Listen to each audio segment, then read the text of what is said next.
Сәлеметсіздер ме, құрметті достар? Бүгінгі видеода мен сіздерге керемет бір оқиғаны айтып беремін. Сонымен қатар мен физикалық жарақатпен аурудан толықтай сауығуға дейінгі жолымды бөлісемін. Бұл оқиға тек денсаулықты қалпына келтіру туралы ғана емес, сонымен қатар ақыл-ойдың күші біздің денемізде ғана емес, бүкіл айналамыздағы шындықты өзгерте алатыны жайлы.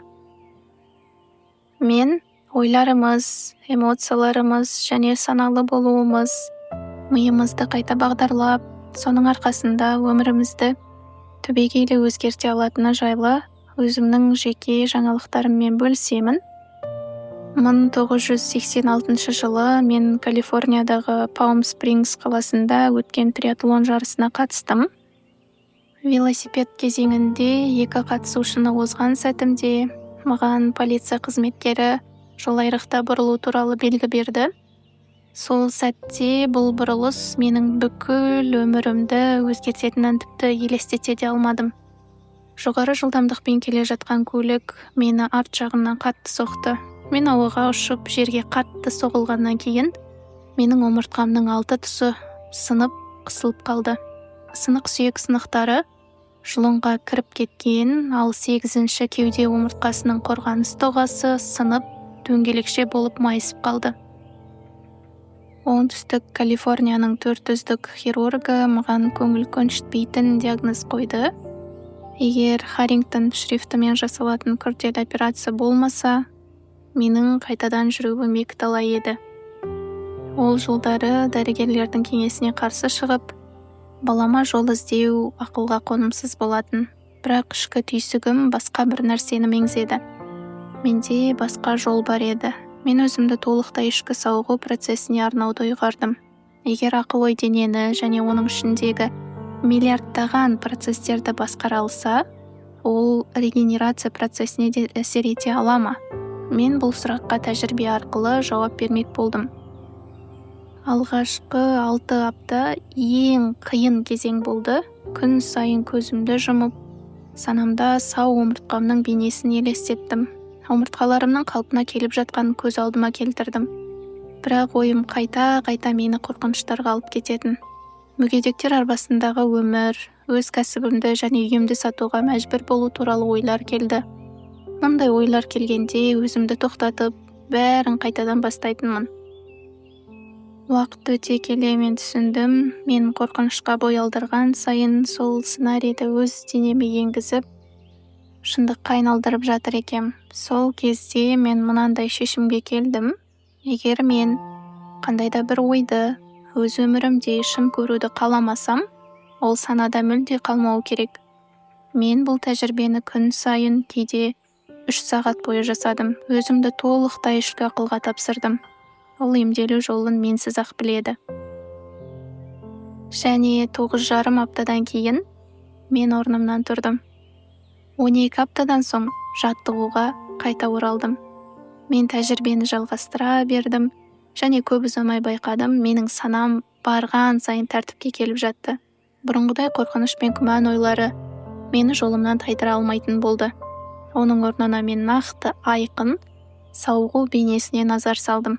Күн өткен сайын бұл процесс жеңілдей түсті және мен өз денемдегі алғашқы нақты өзгерістерді сезіне бастадым. Бір күні таңертең, жарақаттан кейін шамамен 6,5 апта өткенде, маңызды бір сәт орын алды. Мен бүкіл жаттығуды бір сәтте алаңдамай, толықтай омыртқама назар аударып, әрбір омыртқамның біртіндеп қалпына келіп жатқанын елестете отырып, аяқтадым. Бұл бір керемет гольф соққысы секілді сезілді. Бәрі күш жұмсамай-ақ, анық әрі үйлесімді түрде болды. Осы сәттен бастап мен байқай бастадым, ауырсыну бәсеңдеп, аяқтарымдағы сезім қайта оралып, бұлшық еттерім ақылымның бұйрығына жауап бере бастады. Бұл шешуші кезең болды. Мен енді жай ғана ақыл-ойдың күшіне сенген жоқпын, оның шынымен жұмыс істейтінін білдім. Бұл түсінік мені шабытқа, жігер мен үлкен табандылыққа толтырды. Енді мен тек тәжірибе жасап қана қоймай, оны асыға күтетін болдым. Зейінім күресуден рахат сезінуге ауысты. Мен өмірдің қарапайым, бірақ баға жетпес сәттерін армандай бастадым. Күннің батуы, жылы душ қабылдау, достармен бірге түскі ас ішу. Біз көп нәрсені тек өздігінен бола береді деп қабылдаймыз, бірақ олардан айырылғанда ғана қадірін түсінеміз. Мен омыртқамды ойша қалпына келтіріп жатқанда, жоғарғы ақылға былай деп тұрғандай болдым. Міне, менің жоспарым. Қарашы. Мен енді үміттенбей, кереметке сенбей отырмадым. Мен өз болашағымды өзім таңдадым. Және мен бұл көрініске толықтай риза болған сәтте оны еркін жіберіп, процестің өзіне сеніп тапсырдым. Мен өзімді күн батып жатқан көріністі тамашалап отырмын деп, немесе жылы душ қабылдап жатырмын деп елестеткенде, бұл тек елес емес еді. Мен бұл сәттерді дәл қазір болып жатқандай сезіндім. Ол эмоцияларды мен олар шындыққа айналмай тұрып ақ бастан өткердім. Сол кезде мен не істеп жатқанымды толық түсінбесем де, қазір түсінемін. Менің денем бұл жағдайлардың шын мәнінде орын алғанына сене бастады. Жай ғана ой арқылы пайда болған сол эмоциялар менің биологияма терең әсер ете бастады. Және көп ұзамай мен керемет өзгерістерді байқай бастадым. 12 аптадан соң өз кеңсеме оралып, пациенттерімді қайта қабылдай бастадым. Мен білдім, мен сауығып кеттім. Дәрігерлер гипс тағуым қажет деп табанды түрде айтты, бірақ мен оның маған қажет емес екенін сездім. Гипсті небәрі 5 минут қана киіп көрдім де, бұл менің жолым емес екенін бірден түсіндім. Менде ауырсыну да, қозғалыс бұзылыстары да, ешқандай жайсыздық та болған жоқ. Мен өзімді жай ғана сау адамдай сезіндім. Бұл тәжірибе менің бүкіл өмірімді өзгертті. Мен өзіме сұрақ қоя бастадым. Бұл қалай мүмкін болды? Мен өз денеме қалай әсер еттім? Нақты не істедім? Мен бұл процестің ғылыми негізін түсінгім келді. Сондықтан Вашингтон университетіне оқуға түсіп жауабын іздей бастадым. Медициналық әдебиеттерді оқып, сүйек тіндерінің қалпына келуіне қатысты барлық деректерді зерттедім. Бірақ өзіммен болған жағдайға еш жерден нақты түсініктеме таба алмадым. Сол кезде мен бір шындықты түсіндім. Дәстүрлі медицина бәріне жауап бере алмайды. Мен әдеттегі түсініктерден тыс білім іздей бастадым. Солай жүріп мен алғаш рет нейропластика ұғымымен таныстым. Бұл мидың өзгеру қабілеті және біз оны қайта бағдарлай алатынымыз туралы идея еді. Бұл жаңалық менің жаңа жолымның бастауы болды. Мен түсіндім, егер менің санам денемді емдей алса, бұл қабілет әр адамда бар. Сұрақ тек біреу. Біз оны саналы түрде қалай қолдануды үйрене аламыз. Зерттеуді тереңдете бастағанда, мен эпигенетикаға, генетикалық экспрессияға әсер ету туралы ғылымға тап болдым. Анықталғандай, біздің санамыз жаңа гендерді белсенді етіп, денені жаңа жағдайларға бейімдей алады екен. Ақылымның емделу процесіне қалай әсер еткенін түсіну үшін, маған психонейроиммунологияны, нейрохимияны, нейрогормондарды зерттеу керек болды. Ал одан кейін менің зерттеуім кванттық физикаға, яғни субъективті ақылдың объективті шындыққа әсер етуі туралы ғылымға келді. Бұл менің ояну сәтім болды. Осындай терең өзгерістерден кейін бұрынғы өмірге оралу мүмкін емес екенін түсіндім. Бірақ мен мұнымен тоқтап қалмадым. Мен өздігінен жазылып кету феноменін зерттей бастадым. Осындай жағдайды басқа адамдар да бастан кешіреді ме деп білгім келді. Неліктен кейбір адамдар жазылып кетеді, ал басқалары жоқ? Мен жүздеген адамдармен сөйлестім. Олар сауығып кеткен және көп ұзамай түсіндім. Олардың емделуі жай кездейсоқтық емес, бұл заңдылықпен болған процесс екен. Осы адамдардың барлығында 4 ортақ ерекшелік болды. Біріншіден, олар өздерінің ішкі әлемінде тіршілікті қолдайтын, денені теңестіретін, қалпына келтіретін және қайта жаңғыртатын жоғарғы ақыл бар екеніне сенді. Мен де сол ақылмен байланыс орнатуға тырысқан едім. Біздің ағзамыз тепе-теңдікті вегетативті жүйке жүйесі басқаратын көптеген биологиялық функциялар арқылы ұстап тұрады. Бұл жүйе автоматты түрде жұмыс істейді, бізден саналы түрде басқаруды қажет етпейді. Мен айтқан адамдардың барлығы өздеріне өмір сыйлап тұрған жоғарғы ақылдың бар екеніне сенген. Олар оны әртүрлі атаумен атаған, бірақ мағынасы бір. Олар сол ақылмен байланыс орнатуға болатынын түсінді. Олар өз көріністерін сол күшке табыстап, мен сияқты бұл процеске сенім білдірді. Екінші ортақ қасиет, олар өз денсаулығы үшін жауапкершілікті өз мойнына алды. Олар өз-өздеріне мынадай сұрақтар қоя бастады. Менің ойлау жүйемде не болды? Өмір салтымда не нәрсе ауруға себеп болды? Мен қандай эмоцияларды жылдар бойы ішіме жасырып келдім? Қандай әдеттерім мен әрекеттерімді байқамай жасадым? Олар ұзақ уақыт бойы көлеңкеде қалған, санасыз күйдегі ойларды, сезімдерді, дене реакцияларын байқай бастады. Бұл шешуші сәт болды. Олар бұрынғы өз бейнесін ұстанудан бас тартты. Олар түсінді, бұрынғы ойлары, эмоциялары мен әрекеттері денелеріне әсер еткен. Сосын өз-өздеріне сұрақ қойды. Егер мен ойлауымды өзгертсем, сөйлеу мәнерімді, әрекеттерімді өзгертсем, өткенге байлап тұрған эмоцияларымды жіберсем, бұл менің сауығуыма әсер ете ала ма? Солайша олардың емделуге саяхаты басталды.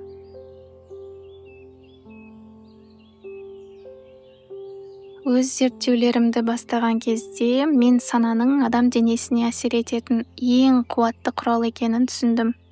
Мен неврологияны терең зерттей отырып, ойлау тәсілінің біздің шындығымызды қалай қалыптастыратынын байқадым. Біз туындататын әрбір ой химиялық реакция тудырады. Мысалы, біз жағымсыз эмоциялар сезінгенде ағза белгілі бір гормондарды бөледі және дене соған сәйкес күйге енеді. Ми бұл күйді тіркеп, жаңа сиклды іске қосады. Ойлар эмоциялар тудырады, эмоциялар әдетке айналады, әдет тұлғаны қалыптастырады. Осылайша адамның болмыс күйі пайда болады. Бұл жолдан өткен адамдар түсінді, оларды өткен шақтағы ескі эмоциялар ұстап тұр екен. Олар ой мен сезімдердің тұйық шеңберіне түсіп қалған. Ал одан шығудың жалғыз жолы сол циклды үзу. Олар саналы түрде ойлауды өзгерте бастады және үйреншікті күйден шыға білді. Бұл оңай болмады, бірақ олар болудың басқа жолы бар екенін білді. Оларды біріктірген үшінші нәрсе, олар кім болғысы келетінін саналы түрде елестете бастады. Бұл менің де жолым басталған сәт. Олар күн сайын көздерін жұмып, жоғарғы ақылмен байланыс орнатуға тырысты. Олар өткен шақпен байланысты бейсаналық ойларын, мінез құлқын, эмоцияларын аңғара бастады. Бұрын мән бермеген ішкі күйлерін. Олар маңызды бір сұрақ қойды. Егер маған тағы бір мүмкіндік берілсе, бәрін басынан бастай алсам, мен кім болар едім? Бұл сұрақ бәрін өзгертті. Олар өз назарын қандай ойларға аударғысы келетінін саналы түрде таңдай бастады. Олар жай ғана армандаған жоқ, олар өз жаңа болмысын ойша бастан кешірді. Көздерін ашқанда кім болғысы келетінін елестетті. Шынайы өзгерістер болмай тұрып, өздерін жаңа адам ретінде сезіне бастады. Олар соншалықты терең зейін қойды, ми нағыз өмір мен елестің арасындағы айырмашылықты ажырата алмады. Осылайша олар біртіндеп жаңа нейрондық байланыстар құра бастады. Бұл байланыстар кейіннен олардың жаңа болмысының негізіне айналды. Мен ақылдың киносы тұжырымдамасын, болашақты ойша қайталап бастан кешіру идеясын тереңірек зерттей бастадым. Бұл адамдар сауығып кеткен соң ғана қуаныш, ризашылық, толықтық сезінуді күтпеді. Керісінше, олар түсінді, Дәл осы сезімдер сауығу процесін бастайтын қозғаушы күш.